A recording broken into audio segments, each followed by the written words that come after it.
ہر چمکتی چیز سونا نہیں ہوتی، ماما ٹھیک ہی کہتی ہیں۔ شاندار پرسنالٹی اور امیری کبیری کا کیا فائدہ جب اس شخص کا دل ہی کالی رات مانند بھیانک اور خوفناک تھا۔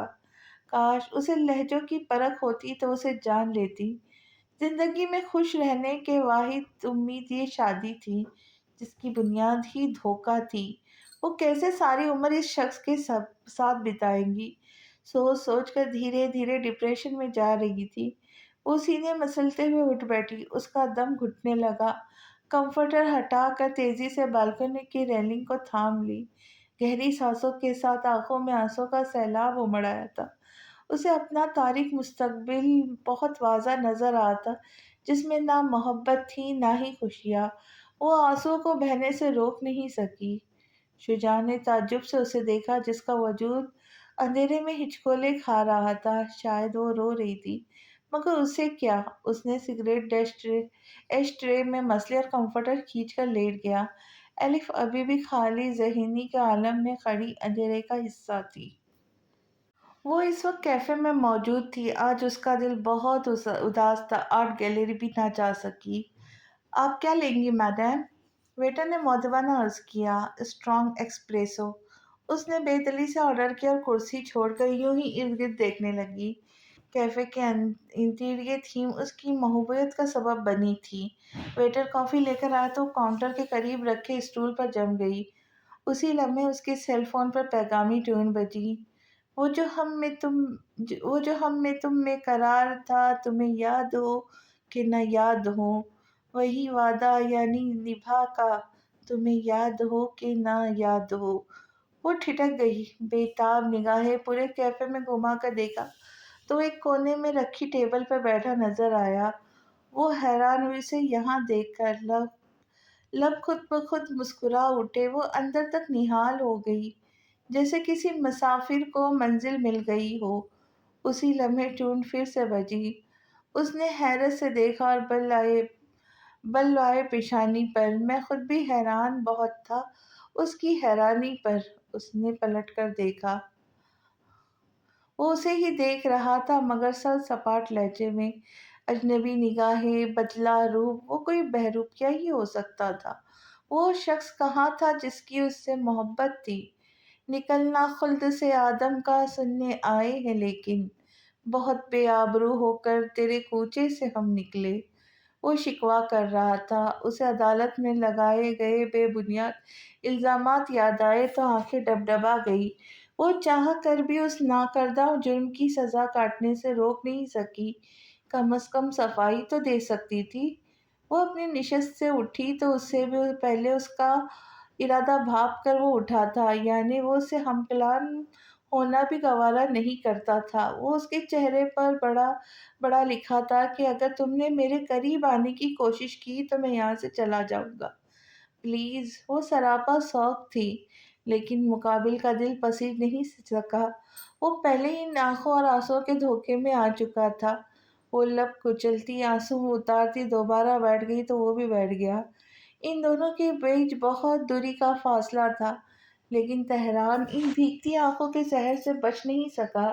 لامبی ریشمی پلکوں کو اٹھاتی گراتی وہ موم کی گڑیا معلوم ہوتی تھی، گلابی نازک سانچے میں ڈھلا وجود۔ اس کا دل سینے میں ڈگمگانے لگا۔ یہ لڑکی اس وقت پوری طرح اس کے حواسوں پر سوار تھی، اتنا کہ وہ خود کو قابو میں بھی نہیں رکھ پا رہا تھا۔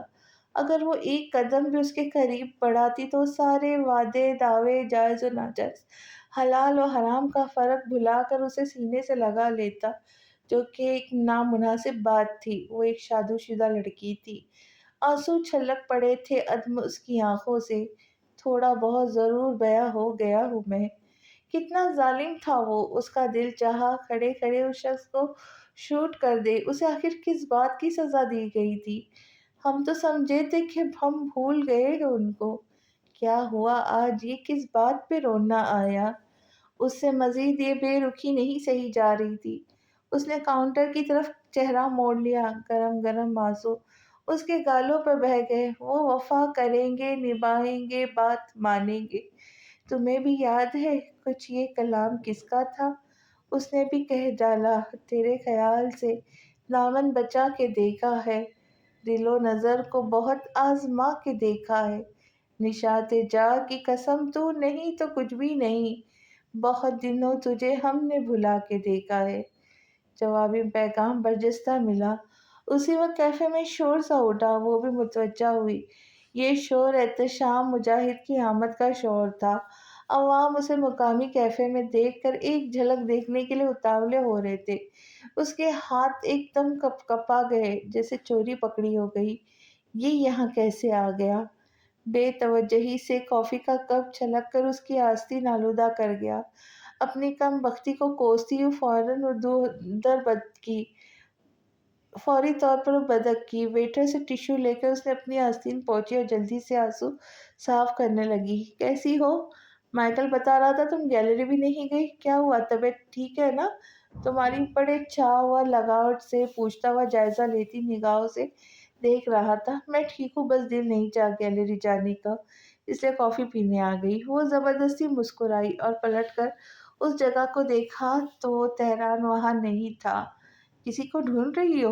اس کی بے چین نگاہیں نوٹ کرتے ہوئے پوچھا۔ وہ گھبرا گئی۔ نہیں تو میں ابھی واش روم سے ہو کر آتی ہوں۔ وہ شخص کی نظروں سے دور بھاگنا چاہتی تھی۔ آنسوں کا ریلا بہہ نکلا۔ واش روم کا دروازہ لاک کر کے پلٹی تو سامنے ہی کھڑا تھا۔ وہ ساکت رہ گئی۔ تہران نے ایک سرسری نگاہ اس پر ڈالی، بالکل سرسری، جیسے دبی اڑتی اڑتی کسی بے وقت چیز پر پڑ جائے۔ چہرے پہ پانی کے چھینٹے مار کر اس نے بالوں میں ہاتھ گھمایا، کوٹ اٹھا کر پہنا، گھڑی باندھی، فون اٹھا کر کوٹ کی جیب رکھنے لگا۔ وہ بہتی آنکھوں سے کارروائی دیکھتی گئی۔ بالآخر وہ اس کی طرف متوجہ ہوا، کیونکہ وہ دروازے کے سامنے کھڑی تھی اور اسے باہر جانا تھا۔ سامنے سے ہٹو۔ اتنا سرد لہجہ! وہ جم سی گئی۔ اس سے نگاہیں ہٹانا دشوار ہو گیا۔ اتنا عرصہ وہ اس سے دور رہا تھا، اب تو سوال ہی پیدا نہیں ہوتا تھا کہ وہ اسے جانے دے۔ اس نے پشت دروازے سے ٹکائی تھی۔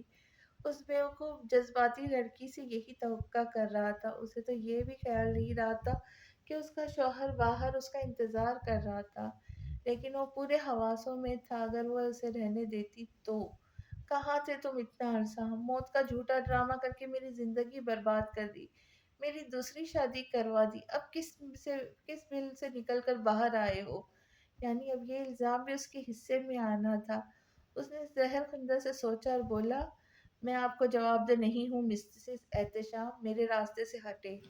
اس کے مسز لہجے میں احتشام نفرت کا زہر مارفوٹ، دیکھ اگر کر تم وہ نے وہ زخمی سب ہنسی میرے ہنسی ساتھ تھی۔ نہ کیا ہوتا تو میں مسز آج اس احتشام جہنم میں مارفوٹ، داخل نہیں ہوئی ہوتی۔ الزام تراشیاں کرنے کی تمہاری پرانی عادت ہے۔ وہ کب تک جذباتوں پر قابو پاتا؟ آخر کوئی انسان تھا۔ الزام تراشی میں کر رہی ہوں؟ طلاق کس نے بھیجی تھی پہلے؟ مطالبہ تمہارا تھا، میں نے صرف مطالبہ کیا تھا، تم نے مجھے تو سائن کر کے بھیج دیے۔ وہ رو دی۔ نوٹس پہلے تمہاری طرف سے آیا تھا۔ تہران نے خونخوار لہجے میں جواب دیا تو ساکت سے وہ جامد رہ گئی۔ کمال حسن اسے طلاق لینے پہ اکسا سکتے تھے تو کیا تہران کو نوٹس نہیں بھیج سکتے تھے؟ ہٹو میرے راستے سے۔ اس کی آنکھیں خطرناک حد تک سرخ پڑ چکی تھی۔ کاش یہ لڑکی پہلے یہ باتیں سوچ لیتی تو آج وہ دونوں جدا نہ ہوتے، بلکہ ایک خوشگوار زندگی گزار رہے ہوتے۔ وہ بے جان گڑیا کی طرح ایک طرف ہو گئی۔ تہران غصے سے باہر نکل گیا۔ یہ آپ نے کیا کیا بابا؟ اپنے ہاتھوں سے میری زندگی برباد کر دی۔ بند دروازے سے پیشانی ٹکا کر فک فک فک رو دی، کیونکہ اب یہی آنسو اس کی قسمت تھے۔ تو کیسی لگی آپ کو یہ والی قسط؟ امید کرتی ہوں آپ کو یہ قسط بہت اچھی لگی ہوں گی۔ تو اگر اچھی لگی تو شیئر کریں، پسند آئے تو لائک کریں، اور بہت اچھی لگی تو چینل کو سبسکرائب بھی کر دیں، اور اپنے دوست اور رشتہ داروں کے ساتھ ضرور اس چینل کی کہانیوں کو آپ شیئر کریں۔ تو ملتے ہیں اگلی قسط کے ساتھ، تب تک کے لیے خوش رہیں، خوشیاں بانٹیں، اور دعاؤں میں اپنی اس پیاری سی بہن کو یاد رکھیں۔ اللہ حافظ۔